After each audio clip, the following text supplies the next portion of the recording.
We are going to start with the basic introductory session of advanced performance management. In this session, we are going to mainly deal with with the syllabus of APM paper and what APM is all about, right? So let's begin with this. See, the first and the most important question is what is advanced performance management paper, or what is the P5 paper, initial P5 paper. And since students have already covered F5 or PM paper in past, so they want to know that how it is different from P5 paper, PM paper or F5 paper, because you will see some common topics, right? And then there is another question that how it is different from the other papers in the sense there are few topics which you have already studied in past other than F5 paper. So these are three questions which usually comes to anyone's mind who is going to start this particular paper, right? So let's start with the first question. What is the advanced performance management? See, this is obviously a strategic level paper where you will find mostly theoretical concepts. When I'm saying theoretical concepts, I don't mean that you are supposed to ratify things and learn and reproduce it. Rather, it's more application based paper. So if you see F5 or the previous paper, that was there are almost 40 to 50% calculation and 40 to 50% theoretical part. But in APM, you will find 90 to 95% paper theoretical based, because obviously when you are at a strategic level, you don't perform calculation, rather than you just prepare some strategy. You need to identify the flaws in the strategy, you need to come up with different ideas. So this is basically the main essence of APM paper. And in most of the question, examiner usually ask why question. Why, in the sense, because it can come in any type of requirement. For example, if examiner wants you to evaluate something, that means examiner wants you to identify that what is good in the in the scenario, what is the problem in the scenario, and obviously you need to justify that why you think a problem, why you think that something which has been done is correct, right? So it's mostly about the application of knowledge, the analysis, the critical thinking part, right? And how it is different from F5 paper, see, it's very simple. Let me give you a basic idea of how it is different. Transfer pricing is something which we have already discussed in F5, right? In F5 paper, usually examiner asks you to calculate a profit if company is following a certain transfer price, or identify what should be the ideal transfer price in certain scenarios. But in APM paper, you examiner will ask why some transfer price is relevant. For example, if a company is manufacturing anything, if a division is manufacturing anything, and this is a kind of specialized component which it is manufacturing only for the other division, obviously it has no market price, it doesn't have any external market price. So in that particular situation, examiner will ask students that what transfer price do you think is relevant for this division, maybe a cost center, and why you think that this transfer price will be relevant.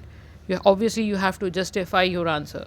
So that is basically the difference, right? Or for example, in F5 paper, we discuss activity based costing, right? It's a very common topic in F5 paper. But in P5 paper or APM paper, examiner will ask the other questions. I mean, what are the value added activities? What are the non value added activities? Why ABC is relevant to a particular scenario?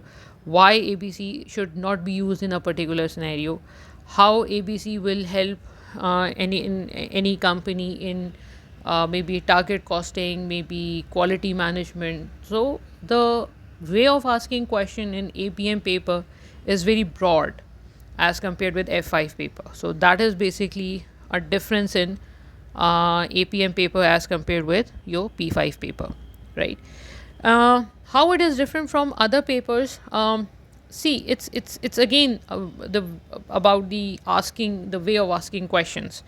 For example, we know there is a concept of SWOT analysis: strengths, weaknesses, opportunities, and threat, right?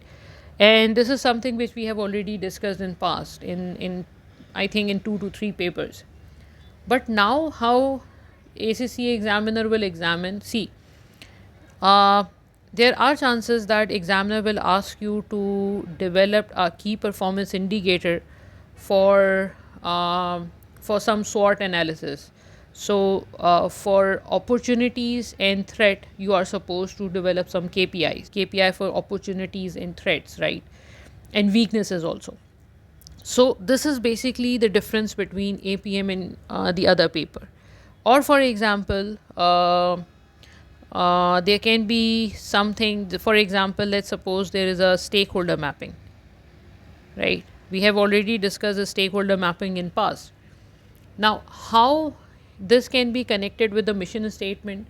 If a company is mainly working in a service organization, then how it is relevant for how relevant stakeholder mapping is in order to achieve the overall mission of the organization.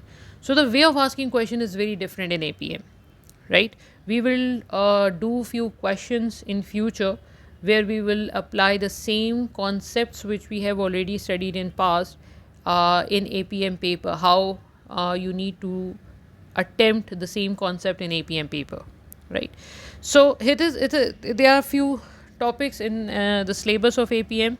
Activity based costing is something which you have already studied in past, but here you will find two extra things: activity based management, and there's one more thing which is called activity based budgeting. So there are two different topics along with activity based costing. Target costing we have already studied in past. It's a easier version in APM paper, but again it's mostly theoretical. It's not a very it's not a favorite topic of APM paper. I think there are very few times where we found target costing to be the part of examination, but still it's important. Risk and uncertainty. This is also something which we have already discussed in F5 paper. That is also the part of APM paper, but obviously it's more extended version. Combined probability. This is basically the advanced version of expected value. Performance measurement. This is obviously examiner's most favorite area, and I can be reasonably sure that without knowing what the performance measurement is and without the application of performance measurement or performance management, you cannot pass APM paper, obviously. So, and obviously that makes sense. So this is the most important part. This is also something which we have studied before: balance scorecard, uh, building block model. There's one more thing which has not been examined in F5, which is performance prism. This is something, sorry, performance pyramid.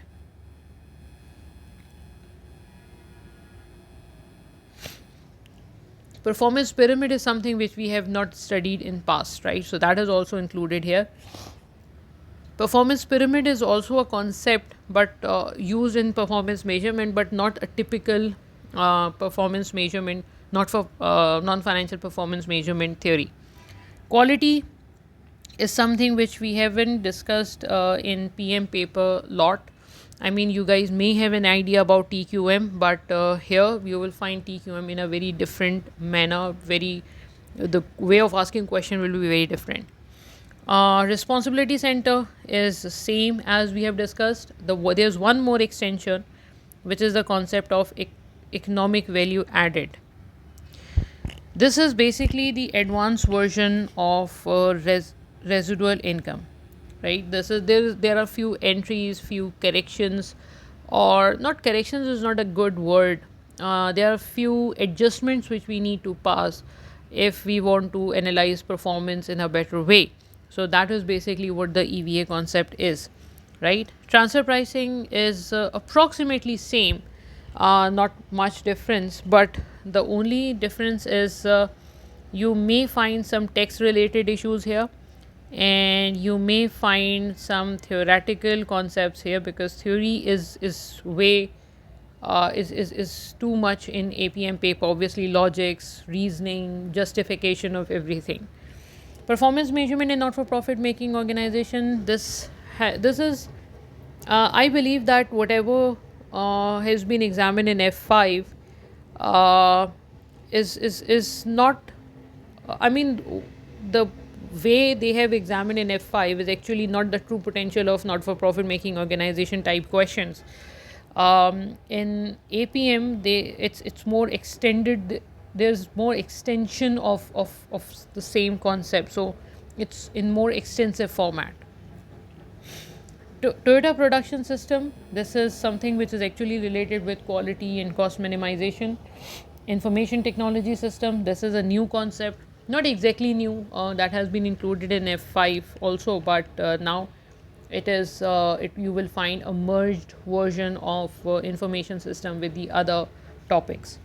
BPR is here, business process reengineering, but again, the way of asking question in BPR will be very different.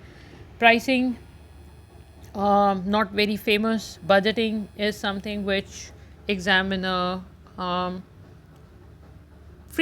frequently asked, but after 2 to 3 attempts, you will find one question of budgeting probably. Environmental management accounting. This is now among one of the favorite areas of examiner because of the issues which we are facing in the environment. Human resource management, not very popular, but still part of the syllabus. Value based management, this is important, this is a new area. Performance prism, as I discussed, performance prism is also something which is related with performance management. So this is here. And integrated reporting, this is again a new concept which you guys have not studied before. So this is basically the core syllabus of APM, right? There are other topics as well. I mean, you will find few things which I have not listed here. For example, SWOT analysis, for example, value supply, value chain analysis, and along with that, there are few other concepts. So we will discuss it while doing this, while covering the paper. All right, so let's move to examination format. Examination format is very simple. Students will get first 50 marks question, right? But the difference now is that there will be 10 professional marks, 10 professional skills marks. Now, what are these marks? I think you guys are aware of this. There are 4 skills which examiner used to expect actually: communication skills, analysis and evaluation skills, skepticism, and professional acumen. That I will cover in the next few slides.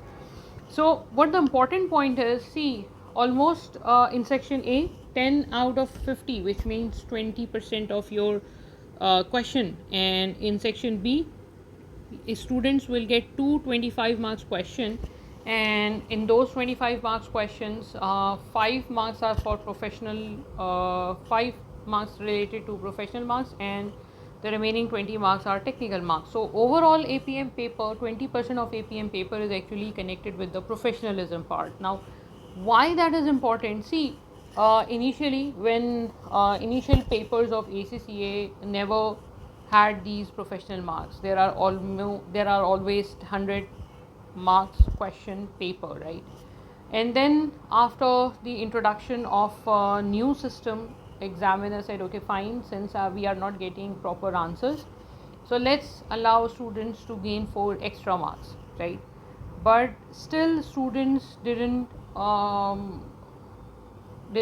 focus much on those 4 professional marks, and this examiner was still struggling to get a proper answer. So now that weightage has been increased to 20 marks, right? It's a huge increase, and I believe 20 marks is really very important. So you must do attempt your paper in order to I mean keeping these 4 skills in your mind. So this is basically the examination format, right, where all 4 professional skills will be examined in section A. However, only 2 professional minimum of 2 professional skills will be asked from section B, right? I personally believe that section B is obviously very easy, so I always advise students to start with the first question, attempt first question from section B, then attempt the next question from section A, and then go for the last question from section B, because I believe that the initial time period, initially 10-15 minutes, the students are usually nervous. So section B can calm their nerves. Section A is obviously a very lengthy question, so it will be difficult for students to manage. So it's a different story. We will cover it later. So these are for professional marks. I think students are aware of it, but still, let's try to cover these things very quickly. They are in communication part, to express themselves clearly and convincingly through appropriate medium while being sensitive to the needs of the intended audience, right? Now, what do you mean by this? In APM paper, you will find embedded requirements. Embedded requirements in a sense that within the question, examiner will give you few instructions, and you have to follow those instructions. We will cover these things later when we will be covering our syllabus, so I will discuss it there. Right now it's an introductory video, so I'm not discussing much in this regard, but you have to make sure that you are covering each and every aspect of whatever is required, and you have to produce your answer in a professional manner. So that is basically what the concept of communication is. When I'm saying professional manner, that means headings, use of headings and subheadings. This is something which we'll discuss in our during our course. An introduction to explain the content of the report, the introduction, professional report, and in case of any specific instructions given in the question, you have to perform them. Evaluation and analysis. See, this is something which examiner has added in professional skills, but this is something which was actually required in the initial papers as well. I mean, in every question, examiner will ask you to evaluate something. Just go through the past papers. In almost 60% of the paper is actually related with the term evaluate. So evaluation is not new, but the only thing is examiner is now focusing on it, that you have to evaluate. Evaluate means if you are thinking, you are seeing something in the scenario and you are thinking that this is correct. For example, if a company is measuring its long term performance by using economic value added, it's perfectly fine, right? So it's not always the issue that you have to criticize. It's fine, you have to justify that, look, economic value added, since economic value added measures the long term performance of the company, and company is using the same method, that is, which means that this thing do not need any change. So that's something evaluation. And for example, if the company is using some inappropriate measure, for example, customer satisfaction, employee satisfaction, company is measuring employee satisfaction with let's say some measure which is not relevant, for example the retention ratio. So retention ratio is or labor turnover ratio. So labor turnover ratio is obviously relevant, but it will not show you the true picture, because there are certain circumstances where employees are not satisfied with the organization, but they are still working with the company because they are unable to find job anywhere. So you need to identify the problems, the issues, and if you think that there is a problem, you have to justify it and you write the answer. So evaluation is always built in, was a part of APM paper. It's just that examiner is now expressing it more, right, as a skill. Skepticism, this is something which is again, it was a part of the previous paper as well, but again examiners wants students to go with it. For example, if you are seeing anything which needs further evaluation, or you are seeing something where there's something fishy, or you need some other requirement, or you need to go with you need to question any other thing in the scenario. So that is somewhere where where it comes with the skepticism to explore, question, challenge, information and views presented to them, right? So this is something which is obviously initially examiner used to write. The students were required to write any assumption which you are making, or write any other information would you like to have while answering the question. So these types of requirements were also initially there in APM paper, but now examiner wants you to incorporate it, right? And then commercial acumen, this is something which is obviously important because you have to produce any answer. You have to produce some solution which is actually viable for the company, for the business environment. You cannot produce any. You cannot give any opinion or suggestion which is not workable under those situations. So that is again a very important aspect of P5 paper. These are something which we will discuss in while doing the live sessions, or while doing the questions in the exam during the course, right?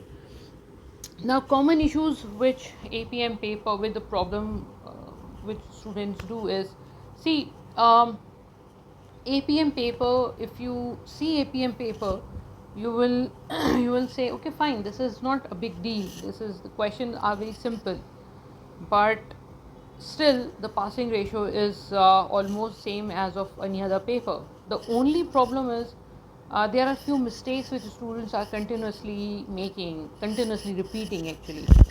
The first thing is that they are unable to understand the requirement. They forget some requirement. They attempt 3 requirements out of 4 requirements, because these are embedded requirement. You have to first pick what is actually the required requirement from the examiner. They miss easy marks available in the question. For example, the company is introducing any new concept in the company. For example, initially the company was using absorption costing, and now the company is going for activity based costing. Or initially the company was doing manually everything, but now company is moving towards MIS or ERP system. Or initially the company was using any other method, but now company is using target costing for product costing or any other thing. So if anything company is introducing first time, you have to, and examiner wants you to evaluate the situation and suggest whether whether how to implement this, or whether this is going to be a good idea. So first always start with the introduction. Introduction of activity based costing, introduction of target costing, just 1 or 2 few lines, because that will give the reader an idea what the basic concept is, right? And then you will start with the suggestions or issues or problems or whatever the answer is. So these are some easy marks which students can have in the paper, but students tend to ignore this. Time management is a major problem with APM paper, because um, students used to write, and if they get an idea they write a lot of stuff. Now since this is computer based examination, so you can minimize this issue, but still, don't write lengthy answer. Try to write compact answer so as to save your time. Plan your answer, because that is obviously very important. And um, professional marks, that is the issue. Students don't focus. Initially the students don't used to focus, but now since this is 20% of your overall paper, students are giving it importance. Don't consider marking a scheme. If you see anyone who is going to attempt APM paper third or fourth time, even those students are not seeing the marking scheme. They are unaware of the fact that what points will give them marks. So this is something which is really very surprising, in fact, because students are, I mean, you are doing a job somewhere, and you want to get the bonuses, but you don't know what are the KPIs for bonus. So this is exactly the same thing. You want to gain marks, but you are not focusing on how you can have those marks. So that is basically quite alarming as well. In case of unsuccessful attempt, they don't know where they went wrong, because if you ask any student why you couldn't clear the paper, and he will say, I don't know, I did best from my side, I don't know, I really don't know why I flunked. And that's a very scary answer, because you don't know what they did, and you are, I mean, you need to investigate a lot in order to get what actually went wrong, right? And how to improve all these things? See, there are few 2 to 3 major things. The first thing is that obviously read the requirement carefully. You have to justify your recommendation, because if you write any general answer and you just say that okay fine, company should use market share in their performance measurement report, and you are not telling the examiner why you are recommending that, examiner will give you almost 25% marks to no marks for that. Consider marks while planning the answer. This thing we will practice in our live session classes. Focus on 20 marks professional marks. Practice as many questions as you can. Now, see, this is, I mean, a student may wonder why I've written this point here, because there is a very common perception in among students. Whenever you explain them something related to calculation, they used to practice it a lot. Target costing, whether it is risk and uncertainty, whether that is an EVA or any other thing. But as far as theoretical questions are concerned, they say okay fine, I know the major points, and then they don't write the answer. And since they don't write the answer, it will get difficult for them to reproduce it, to produce it in the examination scenario, because they haven't produced it before. So instead of reproducing it, they are producing it, they are practicing in their examination hall, and there they are actually doing things wrong, because they don't know how to write, they never check their answer, right? So this is something which is really very important. You have to write your answer on computer screen. You have to type your answer, sorry, and this is the most important thing. And it's really very important to read the examiner comments in examiner's report section. This is something which we will also cover in our questions, that how you can go to examiner suggested answer and see what complaints he has with the students, and you need to cope up with those issues, those problems, right? So this is basically a brief introduction of APM paper. Thank you very much for attending it, and hope to see you all in APM classes. Thank you.